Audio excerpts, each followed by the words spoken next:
fear is being put into both bishops and priests with kind of that backing of Traditionis Custodes. I think a good example is the case of Bishop Strickland, because we didn't really hear too much publicly about what went on with the removal of Bishop Strickland. It seemed that very little was even told to him, directly, like let's say from the papal nuncio. And among the few things that he was told, because he said that he was told that he did not implement Traditionis Custodes, so that supposedly, like let's say the cover line coming from, let's say, the Vatican was that he was, again here in quotations, maybe being disobedient to the implementation of Traditionis Custodes. So remarkably, the response that Bishop Strickland gave to that, I think was good. He said, look, I'm a bishop and I have to care for my faithful, and I wasn't going to deprive them of the Mass. I could see that so many of the families there, good, vibrant Catholic families that love the church. He emphasized a lot also, loyal to, the Pope. There, I think you got to qualify that and be careful with how you say that. But I think that certainly one of the motives maybe in that removal of Bishop Strickland, and even making that, presenting that as one of the reasons, I think is intended also to put fear into the other bishops. Intimidation. Obviously, I think there are any number of bishops that are doing pretty much the same thing that Bishop Strickland was doing. Not really implementing Traditionis Custodes, certainly not implementing it aggressively because of the support that it has among the faithful.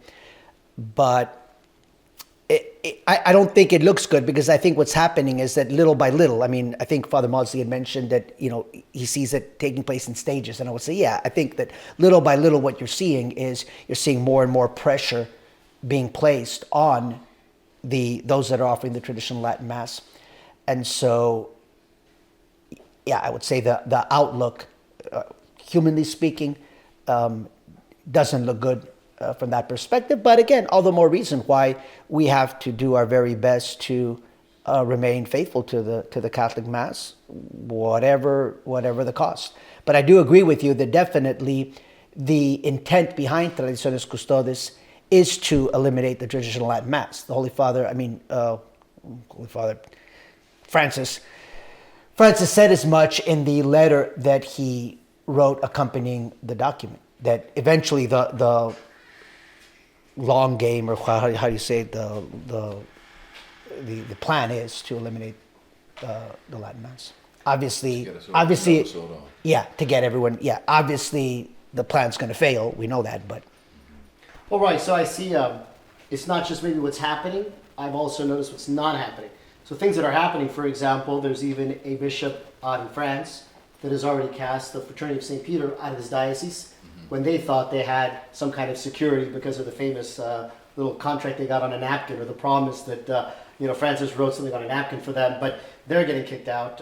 We have the recent example of priests in the Diocese of Covington, Kentucky, that were being under their bishop, and they're getting squeezed out. So we see it happening more and more, but we also have the ones we don't notice. I was talking to a friend who was actually in seminary with me, and he's now a priest, and I mentioned the Latin Mass to him. He has not started celebrating it. He said, I would have had some interest, something I think I would have liked, but now with this, I'm not going to. So it's also sort of like all those, you might say, the seeds that land on the ground that are now, let's say, not getting the chance to sprout. And then those are things that you can't even calculate, because you can't take a number on all the priests that maybe would have done it given the chance. So you sort of answered it, but Father, then what is the end game here, and will it succeed, or how do you see it playing out? They certainly won't succeed, but they hate the traditional Mass because it keeps us in the faith, for which some reason they're showing in multiple ways they're opposed to. So the flip side of punishing good bishops like Bishop Strickland is promoting those who do evil against the traditional liturgy. Like in St. Anne's in Perth, Australia, there's been a long-term, thriving traditional community. Father Michael Rowe has really sacrificed for them, and his bishop, who's just mercilessly crushed that community, is being promoted by Francis. So punishing the sound bishops and promoting the ambitious who will do any amount of cruelty to the faithful to get what they want.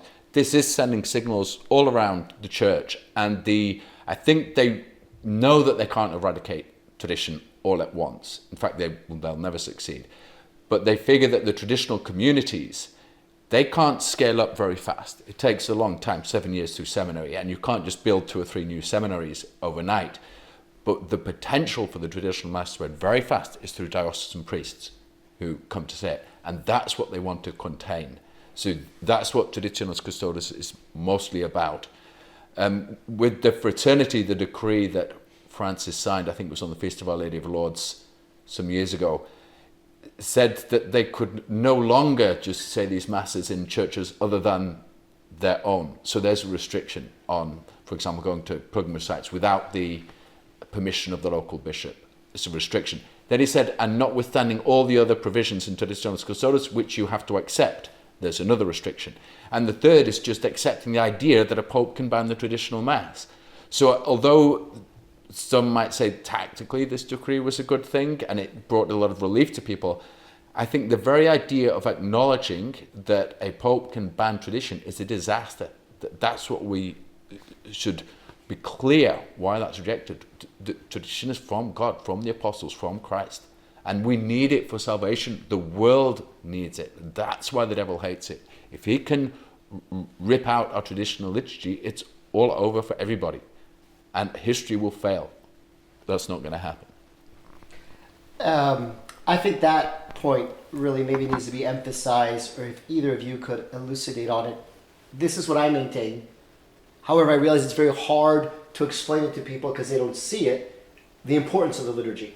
I think as priests, maybe you do, but years ago, I don't know, 10, 15, I heard a sermon and it always impressed me, where the priest was talking about what happens inside the Mass and what takes place at the altar really controls everything else in the world, because that's how grace comes into the world or doesn't.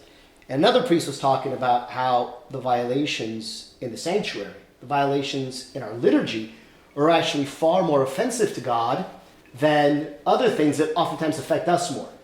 Even heinous things like the mass murder or the slaughter of the innocents, abortion, or depriving the worker of his wages, or other sins that really kind of catch our attention.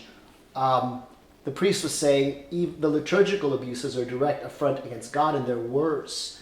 So I think today we're at this point where we're recognizing more of the terrible abuses, so people's eyes are being opened. But I maintain, yes, but see, that would never have happened if a long time ago we hadn't allowed the great evil of the liturgy being changed. And so for a lot of people, it's hard to connect those dots. But I do connect them. And so I don't know if you make connections between us sort of, you might almost say, en masse, abandoning God because we were abandoning our worship. And now we're seeing the effects of that.